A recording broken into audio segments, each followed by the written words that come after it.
Nyorume uria arutwo a University wa Multimedia monanitie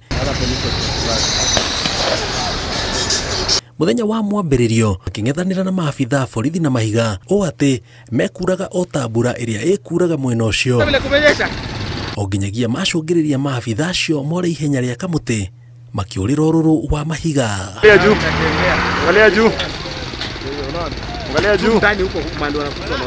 Ndogo ya gũita maithori iria maabitha aya mahũthĩrĩte ndĩigana kũruta wĩra ũrĩa gũbatiĩ thutha wa kũrutwo ũrũrũ nĩ mbura o iria arutwo aya mahũthĩrĩte gwĩthamba maitho makĩgirĩrĩria ũrũrũ.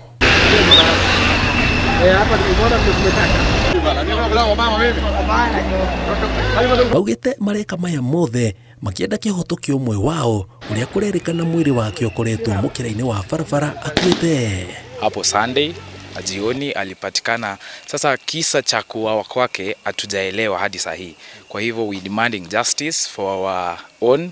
Sasa watu wengi Kenya wamekufa, young people, na bado watu wanazidi tu kuuliwa na some kill the young people. No kũringana na OCPD wa Lang'ata, mũrutwo ũcio arakuire thutha wa kũgũthwo nĩ ngari, kĩrĩkana ndereba wayo aracokire gwĩthara.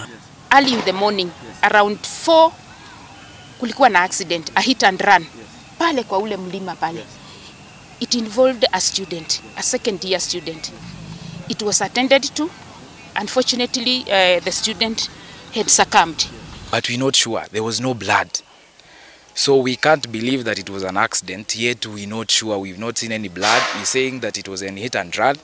And we want justice for him. Like, we want the answers, what happened. Because answers zenye anatuambia hatazieleweki. Hit and run, no, it's nothing to do with insecurity or anything. Arutwo aya mathinyĩrĩirie kĩrĩa marenda nĩ kĩhoto kĩũmwe wao na ũgitĩri wa kũigana mwena ũyũ, makiuga ti rĩmwe kana merĩ arutwo makoretwo makĩhũrĩrwo barabara maumĩte thukuru kũnina nyota wa mathomo. Want justice for able our colleague Lamek Mwangi. He was a student in year 2 first sciences. Gary Fortrino TV, Jetago Jenga, Wawaboy.